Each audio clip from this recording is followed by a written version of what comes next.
আপোনাৰ চেনেলটো মনিটাইজ হোৱা নাই নেকি? তেনেহ'লে মই 5 মিনিটৰ ভিতৰত আপোনাৰ চেনেলটো মনিটাইজ কৰি আছোঁ। বা আপোনাক এক্টিভ ফলোৱাৰ্ছ 500 লাগে নেকি বা 1000 লাগে নেকি?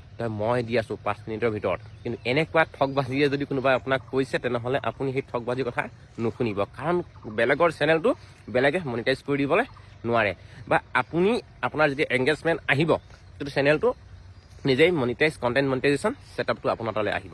কণ্টেণ্ট মনিটাইজেশ্যন ছেটআপটো ফেচবুকে আপোনালৈ কেনেকৈ পঠাব, সেইটো এটা লক্ষণীয়। ফেচবুকৰ এটা নতুন আপডেট, আপোনাৰ যদি চেনেলটোত এংগেজমেণ্ট ভালেই আছে, ভাল চলি আছে এংগেজমেণ্ট, তেনেহ'লে আপোনাৰ তালৈ কণ্টেণ্ট মনিটাইজেশ্যন ছেটআপটো পঠাব। কিন্তু এতিয়া বৰ্তমান চেঞ্জ হৈছে। আমি যেতিয়া মনিটাইজেশ্যন কৰিছিলোঁ চেনেলটো, তেতিয়া আছিলে ডাঙৰকৈ এটা ক্ৰাইটেৰিয়া বান্ধি দিয়া আছিলে।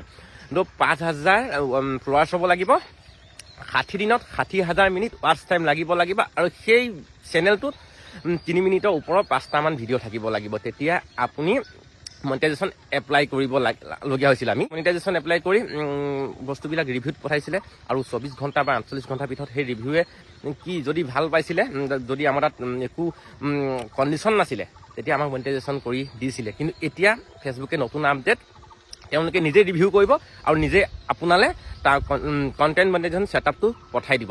কিন্তু আজিকালি বহুত ক্ৰিয়েটৰে বনাই থাকে যে মই মনিটাইজেশ্যন কৰি দিব পাৰিম আমুক তামুক। সেইটো তেওঁলোকৰ এংগেজমেণ্ট পাবৰ কাৰণে সেই ভিডিঅ'টো বনায়। কিন্তু তেওঁলোকৰ কথা নুশুনিব, আপোনাৰ তালৈও আহিব আৰু কাৰ তালৈ আহিব মই কণ্টেণ্ট মনিটাইজেশ্যন ছেটআপটো মই কৈ দি আছোঁ। যদিহে আপোনাৰ চেনেলটোত আপুনি ভিডিঅ' এৰিছে, বেলেগৰ ভিডিঅ' এৰিব নহ'ব প্ৰথমে, আৰু বেলেগৰ ভিডিঅ' আপুনি শ্বেয়াৰ কৰিব নহ'ব, আৰু নিজৰ ভিডিঅ' বা নিজৰ ফটোত নিজে লাইক দিব নহ'ব, তেতিয়া আপোনাৰ তালৈ কণ্টেণ্ট মনিটাইজেশ্যন ছেটআপটো আহিব। যেতিয়াৰ পৰাই মানে কি কণ্টেণ্ট মনিটাইজেশ্যন ছেটআপটো আহিলে, এডছ অন ৰিলছ আৰু ইনষ্ট্ৰীম এডছ এইবিলাকে মানে কি কাম নকৰা হ'ল। আৰু বনাছ অপশ্যনটোতো একেলগে গোটেইখিনি মিলাই পেলাই, এডছ অন ৰিলছ, ইনষ্ট্ৰীম, বনাছ অপশ্যন, এই আটাইবোৰ মিলাই পেলাই কণ্টেণ্ট মনিটাইজেশ্যন ছেটআপ এতিয়া ফেচবুকে আপডেট দিছে। আৰু সেই আপডেটটো আপোনাক মই ক'লোৱে, ক্ৰাইটেৰিয়াখিনি আপোনাৰ ফুলফিল হ'লে তেওঁলোকে নিজেই ৰিভিউ মাৰিব আৰু নিজেই ৰিভিউ মাৰি পেলাই তো আপোনালৈ কণ্টেণ্ট মনিটাইজেশ্যন ছেটআপটো পঠাই দিব। আপুনি বেলেগৰ কথা বা বেলেগৰ এক্টিভ ফলোৱাৰ্ছ দিম, এই কিবা দিম কৈ থকাৰ এইবিলাক মানে ঠগবাজিৰ পৰা আপুনি সাৱধানে থাকিব।